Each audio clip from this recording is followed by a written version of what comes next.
Some stories never make the headlines, some victims remain nameless, and some mysteries fade before they're ever solved. If you're drawn to the strange and unexplained, from cryptids and aliens to hauntings, true crime, and everything in between, you need to check out Unknown, Unsolved, Unseen. Hosted by Frank and Sage, this podcast dives into a plethora of unexplained phenomena. They research, discuss, and share their own opinions on stories that linger in the shadows, from the unsolved to the unbelievable. Listen to Unknown, Unsolved, Unseen wherever you get your podcasts, because every story, no matter how strange, deserves to be told. Research and recording of Canadian creepies happens on the shared land and traditional territory of the Haudenosaunee and Anishinaabe peoples, many of whom continue to live and work here today. This territory is covered by the Upper Canada Treaties. A key treaty governing this territory is the Dish with One Spoon Agreement. This treaty between the Anishinaabe, Mississaugas, and Haudenosaunee people binds them to share and protect the land. Subsequent Indigenous nations and peoples, settlers, and all newcomers have been invited into this treaty in the spirit of peace, friendship, and respect. We all share the responsibility of ensuring the dish is never empty, meaning we must take care of the land and the creatures we share it with. Welcome, wanderers, to Journey Down the Crooked Path, a place where the stories are stranger, the shadows stretch longer, and the things that go bump in the night might just be listening. I'm Amanda Joy, your guide into the eerie, the forgotten, and the downright bizarre. Here, we step off the well-lit roads of Canadian creepies and venture into the murky corners of history, folklore, and the unexplained, where the whispers grow louder and the truth is never quite what it seems. So let's take a deep breath, watch your step, and whatever you do, don't look back. Once you start down the crooked path, you never know what might follow. Every day, freighters cutting through the Cabot Strait, that stretch of water in between Newfoundland and Cape Breton, pass a lonely little island called Bird Rock. It's tiny, barely 5 acres, just a windswept chunk of red sandstone cut out of the middle of the Gulf of St. Lawrence. And even though it sits closer to Newfoundland, Nova Scotia, and Prince Edward Island, it technically belongs to Quebec, as part of the Magdalen Islands. In the summer, though, this bleak little rock transforms. Bird Rock, along with the nearby cluster of sea stacks, referred to as the Little Bird Rocks, becomes a full-on birdwatcher's paradise. Back in 1917, the Canadian government designated it the Little Bird Rocks Bird Sanctuary, which makes it the oldest migratory bird sanctuary in the entire country. And when you see it in peak season, you understand why. Nearly every inch of those 30-meter cliffs is covered in seabirds, petrels, gulls, razor-billed auks, and the real stars are the northern gannets. Ornithologists estimate that up to 47,000 of these birds gather here every year. That's almost a quarter of the entire North American bird population, all packed onto this one tiny island. One writer who visited in the summer of 1932 described a moment that really captures what it's like out there. He said that suddenly, a massive swarm of gannets took off all at once. The sound of their wings rumbled like a thunderstorm. He watched this enormous white cloud of birds sweep overhead so dense it looked like a snowstorm suspended in midair. He said that even a battery of machine guns wouldn't have made a dent in them.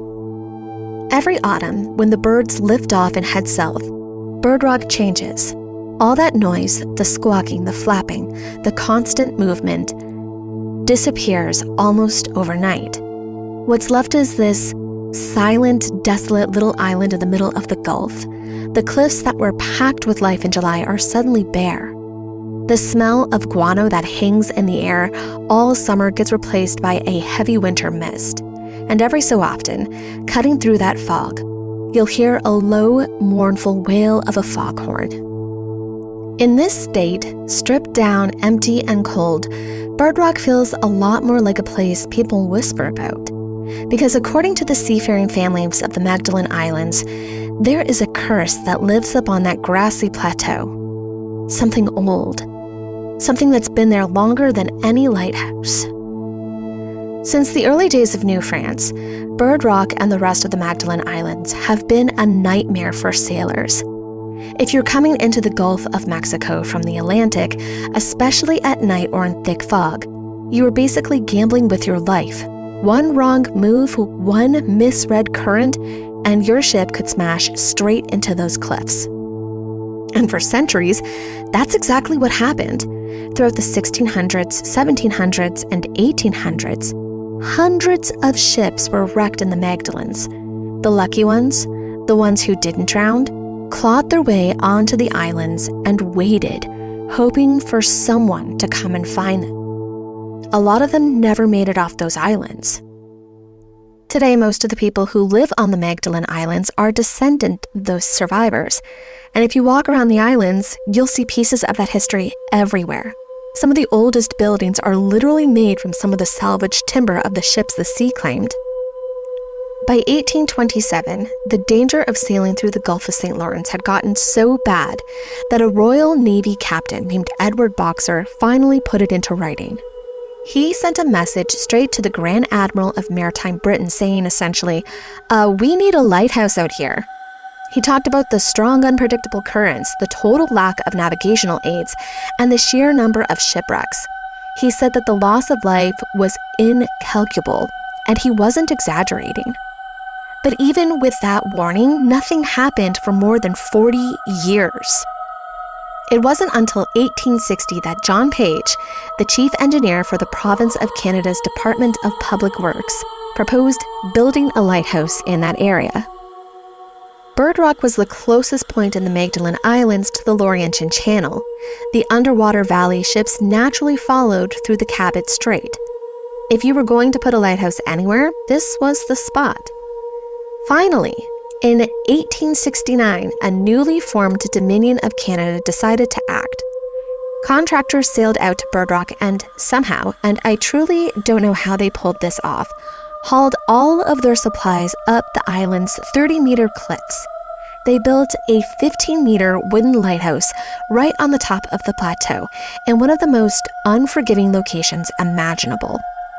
By 1870, Peter Mitchell, one of the fathers of the Confederation and the Minister of Marine and Fisheries, proudly reported, "I feel much pressure in stating that at Bird Rocks, the most difficult place in the Dominion on which to erect a lighthouse, the efforts of the department have been entirely successful." And just like that, one of the most treacherous stretches of water in the Gulf finally had a beacon. The early years of the Bird Rock Lighthouse are murky. There isn't a lot of records, and what does survive is wrapped heavily in legend. According to local lore, the very first keeper was a Frenchman named Jacques Goit. And after 2 years alone on that rock, with nothing but wind, fog, and the endless crash of waves, something in him snapped. A newspaper at the time put it bluntly, solitude preyed upon his mind that he went insane. Before they took him away to an asylum, Goit supposedly made a prediction, a warning really. He said, quote, "No man will keep this lighthouse for more than 10 years without meeting misfortune," unquote. Most people brushed it off, but the Acadians of the Magdalen Islands, the ones who lived their whole lives by the mood of the sea, they weren't so quick to dismiss that warning. They'd seen enough out there to know that sometimes the line between superstition and survival is razor thin. Goit's replacement didn't last long enough to test that 10-year curse.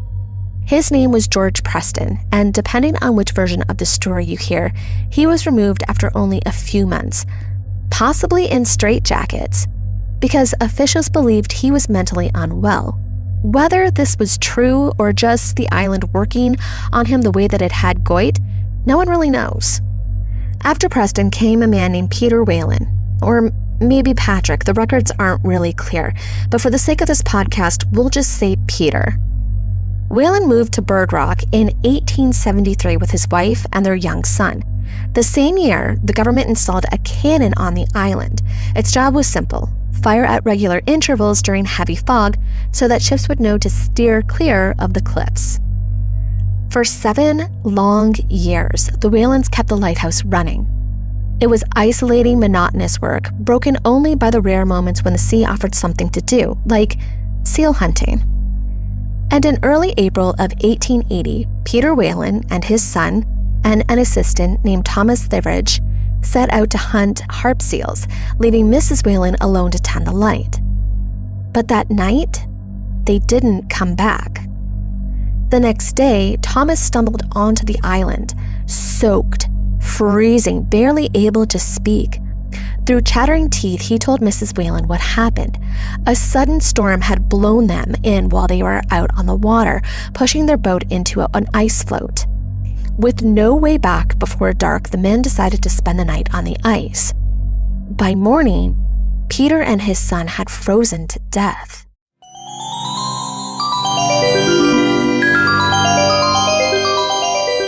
You. Still haunting the same old fast fashion? Time to dig up something better with Back from the Dead Goods, a Canadian small business where forgotten threads get a second life and sustainability meets spooky. This isn't just upcycled clothing, it's resurrected fashion with an eerie edge. Handpicked, reworked, and revived, every piece is as unique as a ghost story whispered at midnight. And because you're a part of the Canadian Creepies family, you get an exclusive deal. Use code Canadian Creepies at checkout for 10% off. Find them lurking on Instagram, Etsy, and Poshmark. Links are in the episode description. Give your wardrobe a second chance at life, if you dare. Looking for your next obsession? The Creators Collective Podcasts is your gateway to the dark, the chilling, and the downright fascinating. We're a community of independent podcasts with one goal: to share the best in true crime, paranormal tales, folklore, and unexplained mysteries. Whether you crave cold cases that won't stay closed, haunted histories that refuse to be forgotten, or stories that make you sleep with the lights on, there's a show waiting for you in the collective. And when you join us, you're not just listening to one podcast, you're stepping into a world of creators who love this stuff as much as you do. Check out the Creators Collective today. Follow the link in our show notes to discover your next favorite podcast. We'll be waiting for you. Let's take a moment during this break to talk about something that matters. Something that doesn't get to be background noise. The Anishinaabe-Moan word, Nikinagana, means we are all related, and we are. But relationship isn't just about words, it's about responsibility. Canadian author Naomi Klein once said, "It is not enough to say that we live on Indigenous land. We have to act as if we do." And one way to do that is by supporting Pay Your Rent, a grassroots mutual aid initiative that offers direct material support to Indigenous organizers across this land. It's not charity, it's rent. For those of us who aren't Indigenous to this place, it's a way to show up differently, to redistribute some of what's been taken. The Pay Your Rent Fund started as a one-time request for help in 2018 and grew into a nonprofit called Nikinagana. Your monthly or one-time donation can help provide food, hygiene supplies, housing support, and resources for Indigenous-led resistance and community care. So if you've ever said, "We're all related," ask yourself, are you being a good relative? Visit PayYourRent.ca and find out more about how you can be part of something better. Now, back to this case.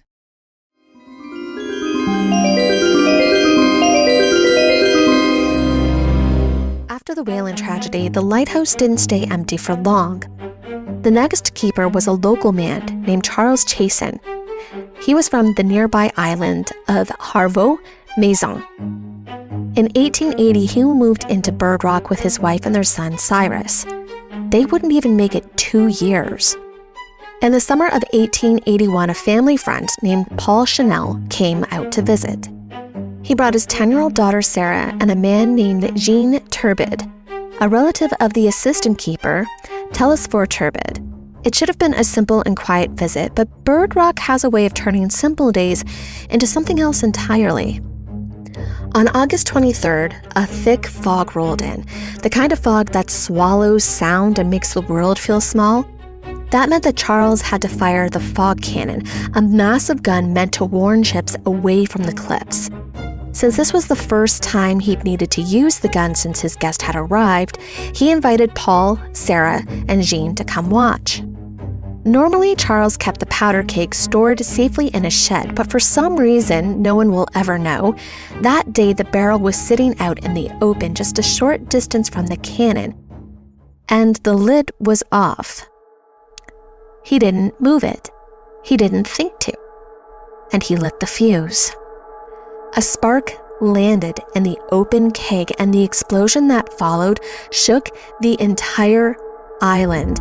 It was so violent that people on the Magdalen Islands later said that they felt it from miles away. Charles and his son were killed instantly. Paul was gravely injured and died a few hours later. The turbid somehow survived, even though Jean was blown off a cliff and into the sea by the force of the blast. And little Sarah, terrified and shaken, walked away without a scratch. It was another tragedy added to the growing list, another family broken by the isolation, the danger, and whatever else lived out there on that lonely rock. After the explosion that killed Charles Chasen and his son, the job fell to the assistant keeper, Telesphore Turbid, and for a while, it looked like he might be the only one to finally break the curse. In 1887, he even oversaw the construction of a brand new lighthouse tower, a 6-sided wooden structure nearly 12 meters tall. By the summer of 1891, Turbide had already been on Bird Rock for almost 10 years. That was already longer than anyone before him. And if he could just make it to August 23rd, the anniversary of the Chasen explosion, without any catastrophe happening, maybe Jacques Goyt's prophecy had really been nothing more than the ramblings of a man driven mad by isolation. But Bird Rock had other plans. On June 24th, 2 months before that milestone, once again a thick fog rolls in. Turbide had to fire the fog cannon, the same device that had killed Chasen a decade earlier. He loaded the powder, tamped it down, lit the fuse, and nothing happened. The cannon didn't fire. Thinking he hadn't packed the powder tightly enough, he slid the ramrod into the barrel.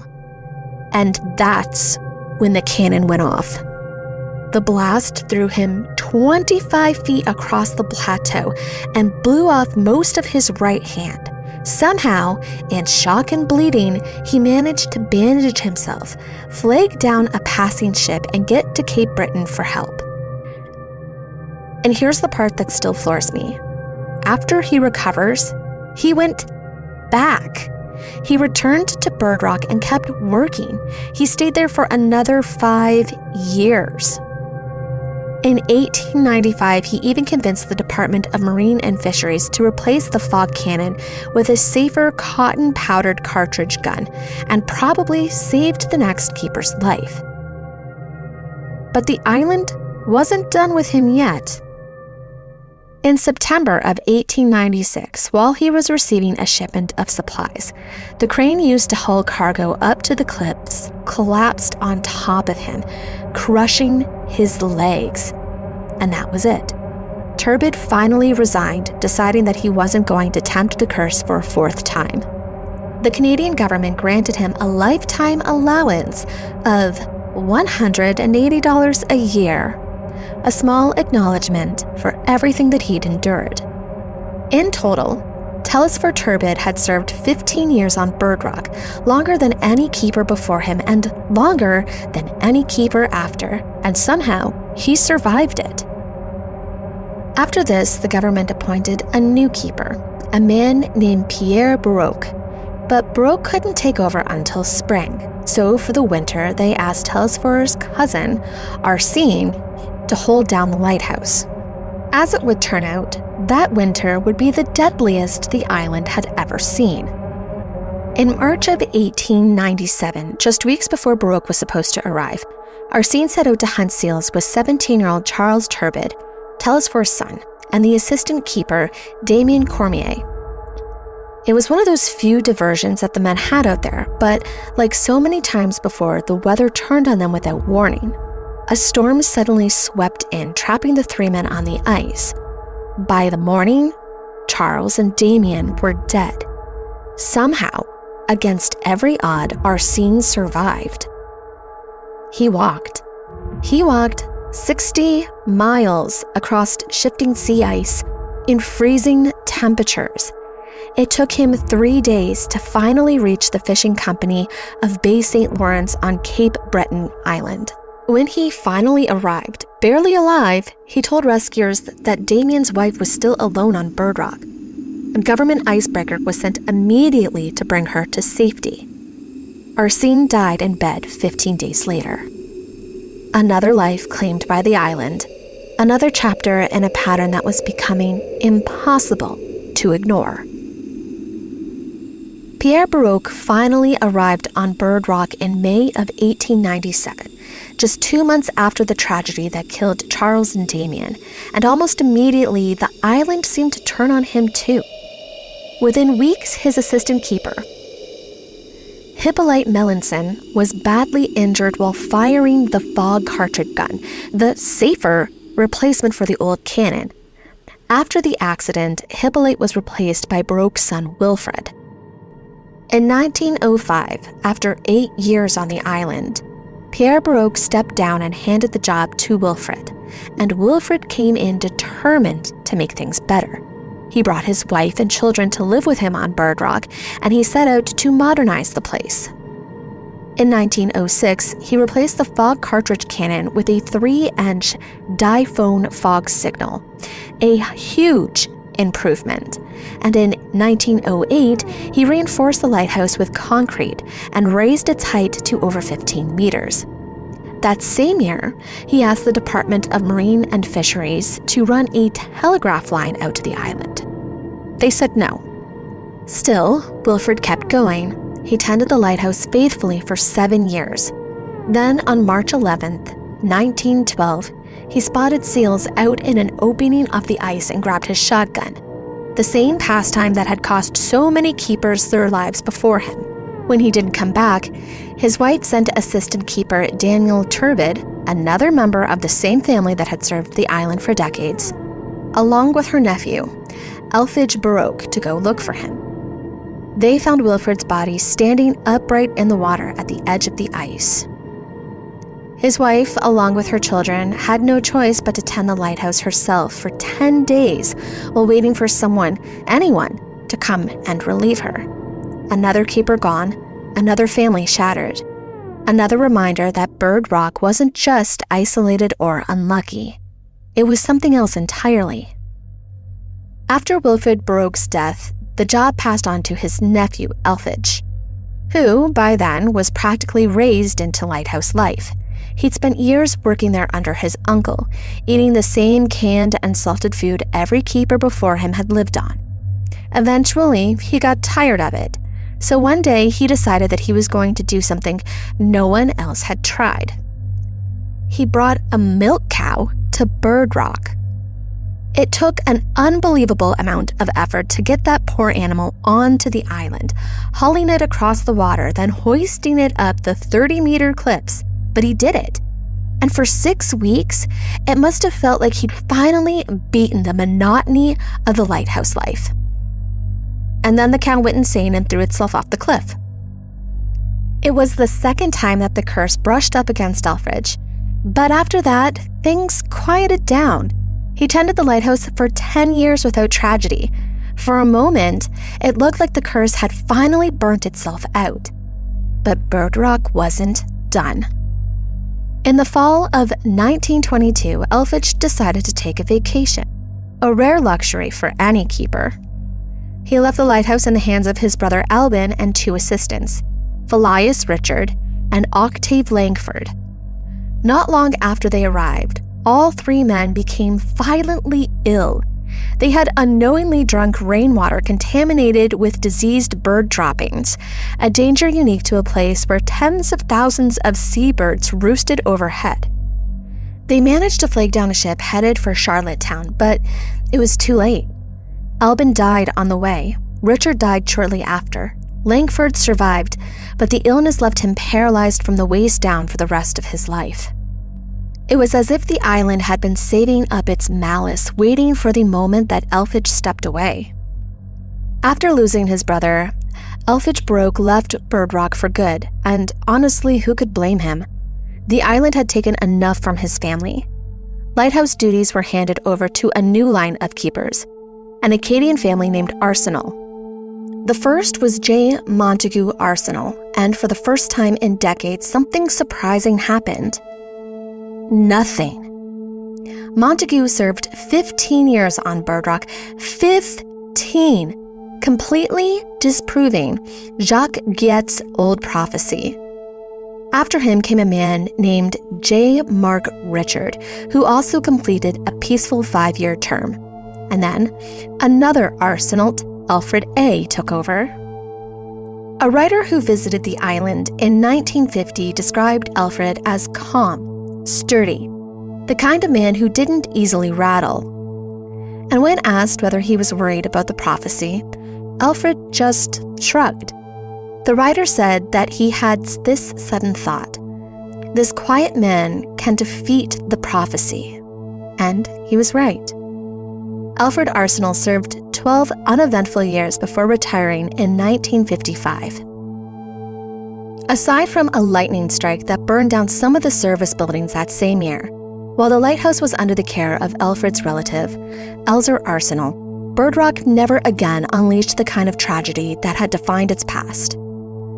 After Elzer resigned in 1959, 11 different keepers came and went, and none stayed more than 4 years, and none meeting the fate of their predecessors. By 1967, the old lighthouse was replaced with a new concrete tower, and in 1988, the tower was automated. No more keepers, no more families, no more tragedies. Little Rock was left to the birds. Today, the lighthouse still stands out there on its lonely plateau, flashing through fog and storms as if tended by ghostly hands. Its silence, its emptiness, is a reminder of everything that happened on that tiny scrap of rock, a reminder of the curse that haunted it for more than 50 years, and of the people who tried again and again to outlast it.